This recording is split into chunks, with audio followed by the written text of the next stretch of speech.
13 June 2063 সাল। অবাক না ব্যাপারটা?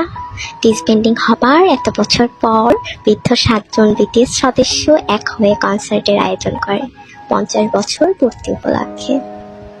2023 সালে যেটা ছিল স্বপ্ন সেটা আজ আমার পূরণ হয়ে গেছে। আমিও সেই কনসার্টে। কোটি কোটি আর্মি ছিলাম আমরা, এখন মাত্র কিছু সংখ্যক আর্মি, সবার বয়সই 50 থেকে 40 প্লাস হবে। কিছুক্ষণ পর 7 রাজা আসে, তাদের সাথে কিছু ছেলেও আসে, তারা দেখতে হুবহু আমাদের 7 রাজার মতো।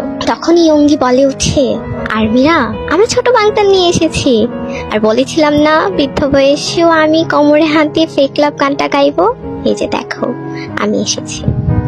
জিন বলে, বুড়ো হয়ে গেছে, তারপর I am world wide handsome you know. সব আর্মিরা হাসির সাথে কান্নায় ভেঙে পড়ে। আমাদের ম্যাকনেলাইন বলে উঠে, তোমরা কান্না করো না, আমাদের কষ্ট হয়, ভালোবাসি তোমাদের অনেক, তাই তো দেখো এই বয়সে আবার এসেছি।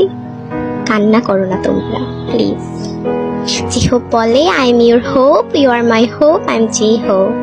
নামজন বলে উঠে, ভালোবাসি আর্মি তোমাদের অনেক, থ্যাঙ্কস তোমাদের এত বছর পরও মনে রাখার জন্য আমাদের।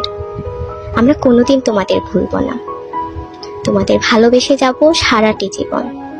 আর্মি অ্যান্ড বিটিএস এর এই সম্পর্ক সারা জীবন থেকে যাবে, কখনো এই বন্ধন ভাঙবে না। তারপর তারা একে একে অনেকগুলো গান গায়, সেই মনে করিয়ে দেয় পুরোনো দিনের কথা। এখন তাদের বিদায়ের পালা। কনসার্টের শেষ সময় 7 রাজা আমাদের কাছ থেকে বিদায় নিয়ে তাদের জীবন সঙ্গীদের কাছে চলে যায়।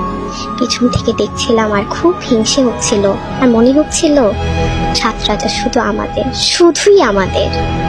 এত বছর পর সব বদলে গেছে, তারা বদলে গেছে, আর্মিরা বদলে গেছে, কিন্তু স্যার আর্মিদের মধ্যকার ভালোবাসা বদলায়নি।